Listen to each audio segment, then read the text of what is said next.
Nah, di sini saya akan menjelaskan tentang materi presentasi yang telah saya buat kemarin, yaitu bab 3, mata kuliah multimedia dari kelas D. Nah, untuk pembahasannya itu adalah integrasi multimedia ke dalam kurikulum. Nah, saya berasal dari kelompok 3, nama Husnusan Hidayat Pratama dengan NIM 2018-31024. Nah, untuk pembahasannya, yang pertama itu adalah integrasi multimedia ke dalam pengelolaan. Kedua, integrasi multimedia ke dalam standar pembiayaan pendidikan. Nah, di mana belajar tidak selamanya membawa siswa ke benda objek ataupun peristiwa sebenarnya, atau sebaliknya membawa benda objek peristiwa sebenarnya kepada siswa. Bayangkan kalau Anda harus mengerjakan proses terjadinya gerhana bulan, Anda perlu sumber lain untuk menyampaikan pesan tersebut. Model, gambar, bagan, film bingkai, film rangkai, film gelang, dan film bisa menyajikan pesan tersebut dengan baik.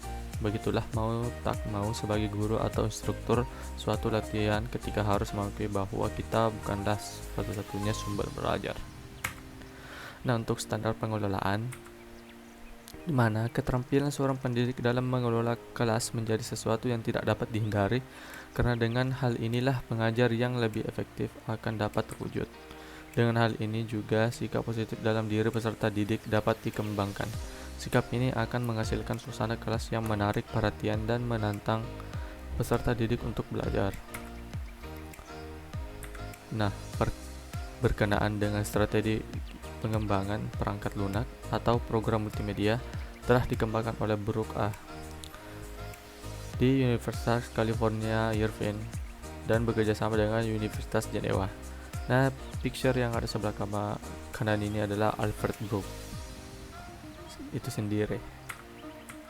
Nah, untuk standar pengelolaan, di mana standar pengembangan perangkat lunak pembelajaran atau program multimedia untuk mengatasi pembelajaran global dengan karakteristik sebagai berikut: individualisasi, pembelajaran kolaboratif, penguasaan perangkat lunak, budaya bahasa, otonomi, motivasi, keterjangkauan perangkat lunak, dan penyimpanan.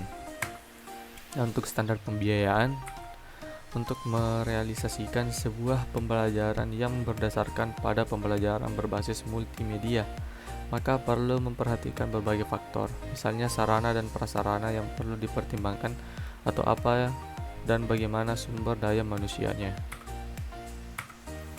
Observasi yang perlu dilakukan sebelum memutuskan untuk merubah proses pendidik dari sistem konvensional menjadi multimedia, yaitu sebagai berikut.